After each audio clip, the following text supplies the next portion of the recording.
Millions of fans use Streameast to watch free streams of the UFC, the NFL, Premier League, and many more things that were all pay-per-view. And if you're a broker, you probably did the same thing. However, you guys might be screwed because several Streameast operators have been busted in Egypt, and Streameast has finally been shut down. Or have they? In this video, I'm going to break down the details of the Streameast bust and what happened. How did Streameast dodge the law for so long? Why was it so hard to take down Streameast? How did the investigators finally find the people behind Streameast? And what does this mean for all the Streameast users out there now? Let's go ahead and get into the details. Now, Streameast wasn't one of those tiny back alley websites. In just 1 year, it raked in over 1.6 billion visits across its 80 different domains that it has registered, and raked in approximately over $200 million in ad revenue. And that was its main source of how it stayed up and operating and made the majority of its money through ad revenue from many different shady advertisers. So a lot of different fans and users were able to utilize that website to watch pay-per-views without having to spend a dime. All they had to do was sit through a few different ads every once in a while that were not safe for work, if you know what I mean. And also make sure that they don't click on anything on the website once they actually have their stream up. Because if you ever visited that website before, you know if you accidentally click on something, that thing might redirect you somewhere that you do not want showing up in your browsing history. What's this fucking piece? And now the stream quality that you would get from Streameast vary depending on when you decided to visit. Sometimes you'd get lucky and get that fresh 1080p resolution with no hiccups, no buffering, and other times you would hop in and maybe you'd get 1 or 2 frames every 5 minutes for a video, and it would just sit there buffering over and over. The only thing that would actually load properly without any issues is the ads, which makes no sense. Hold up, wait a minute, something ain't right. I mean, I even know a guy who was watching the Kamaru Usman versus Leon Edwards fight, and the thing was working perfectly fine throughout the entire stream up until that one kick right at the end, if you know what I'm talking about. And he definitely threw a table with that one. But like I said, the stream quality depended on when you got there. So sometimes it worked out, sometimes it didn't, but that's what you get with a free website. But enough about that. What actually happened with Streameast and how did they get busted? Well, on August 24th, 2025, Egyptian police raided homes just outside of Cairo, and 2 men were arrested.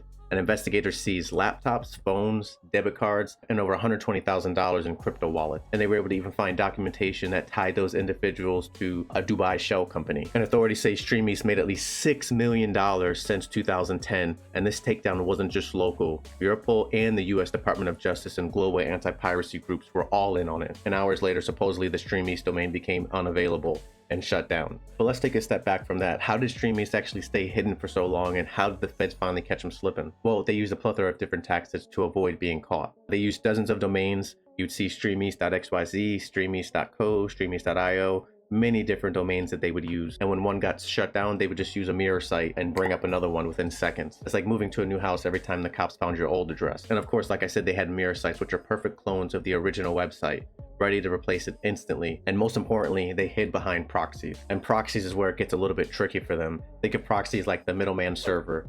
Whenever you connect to streameast.xyz or whatever it is, you're not actually connecting directly to those servers. You're actually connecting to a middleman, which then directs your traffic over to those servers. And if the feds are watching, the only thing they're really seeing is that traffic going to the middleman. They're not seeing where that traffic goes after it hits the middleman. And now advanced pirate streaming services will generally use multiple proxy services. Let's say when you go to streameast.xyz, it'll forward you over to a legitimate hosting service provider, maybe in Europe. And then from there, that'll be directed over to a shady proxy hosting service in Asia, which they're considered bulletproof proxies because those companies don't abide by policies and rules set in the United States and Europe, meaning their customers are protected from any complaints or anything like that. And that proxy traffic will then be forwarded over to the actual server that's streaming that server, which could be one of Streameast's actual servers, or it could even be a server that's owned by somebody else that they've actually infiltrated and started a streaming service on, and they're not even aware of it. So the investigators, the traffic looks like the trail ends at proxy 1, but then they subpoena that proxy 1 over in Europe, might be a legitimate proxy service and actually works with the government. However, then they find out that that proxy is just pointing over to another proxy service, which then points to another proxy service, and that can continue on over and over. Each layer is essentially another mask that these streaming services can hide their servers behind. And here's the kicker. Every proxy hop means more paperwork. Law enforcement can't just grab server logs from these proxies at will.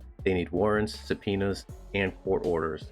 If the proxies are in 5 different countries, that means there's 5 different legal processes that they have to go through. And a lot of those countries might not even work with the US, Europe, or whoever's filing the complaints. In the US or Europe, groups like ACE and Europol can push warrants through pretty quickly. But in countries that don't really care about piracy, the request might be ignored completely. And that's why pirates love offshore hosting. Sometimes the law themselves act like a shield. Now the question is, were the two men that were actually captured in Egypt the main masterminds behind Streameast? That's still kind of unclear at this moment. The evidence found with them shows that they did handle a lot of money. In fact, they actually had laptops, over $200,000 in crypto, and documentation showing that they owned an estate within Egypt and a few other places. But an empire as big as Streameast usually has many people, to include coders, admins, ad brokers spread out worldwide. These guys could have just been the day-to-day operators, but while the real kingpins remain hidden behind shell companies overseas. In this case, the guys that are actually calling the shots within Streameast. So if it's damn near impossible to follow the technical trail and lead back to the actual servers and the guys who are managing those servers, then how did the feds actually catch these guys? Well, they stopped chasing the servers and actually started chasing the money, which can be a little bit easier. Streameast made millions from ad revenue, and obviously that money had to go somewhere. And in this case, that money went to a Dubai shell company and potentially other companies that they're trying to discover at this moment. From there, it flowed into banks, debit cards, and crypto wallets tied back to the suspects and many others. And here's the difference with the money aspect versus the technical aspect. Servers can vanish overnight, but money always leaves a trail. Every time cash moves, it touches something regulated like a bank, payment processor, or a crypto exchange. Using offshore banks in places like the Bahamas slows investigators down, but it doesn't stop them. International banking laws now require most banks to keep records, and if they don't comply, they get cut off from the global system. So hidden or not, the money trail generally is going to lead back to somebody. Servers are like footprints in sand. They can wash away overnight, but money is like walking through wet paint. Every step leaves a mark. And there's an outstanding myth out there that a lot of these companies have to notify their users or their customers when they are subpoenaed or asked by the feds to divulge information, and that's not actually true. Investigators usually have a warrant or subpoena to get data from the ISP and hosting companies, and as soon as they do that, those companies generally get hit with a gag order, meaning they can't actually notify their customers that they're under investigation, meaning these companies can't even legally warn the people that they're trying to investigate, and if they do, obviously they can have legal repercussions themselves, which they probably don't want to have to deal with. So long story short, that's how they ended up getting caught. The feds decided to chase the money rather than the servers. But does this mean piracy is dead? Not at all. And does this mean Streameast is actually dead? Not at all again. Actually, if you go look up Streameast right now, you can see that they're up, and even their Twitter account posted that they're not actually done. They're still continuing to run business as usual. Mirror sites are already popping up for Streameast all over the internet with many of the other different domains that they run their services on, and some groups are moving to crypto-only payments to make it harder for the feds to actually track money trails. So the feds trying to catch pirates like Streameast and all those other different sites is kind of like whack-a-mole. As soon as you hit one, another one pops up, and with Streameast, you can hit that one and another one of its twins pop up. And this is essentially what's happening all around the internet with illegal streaming. So at the end of the day, it's getting harder for governments and federal services to actually track down these illegal services. And honestly, in my opinion, I don't think they're going away.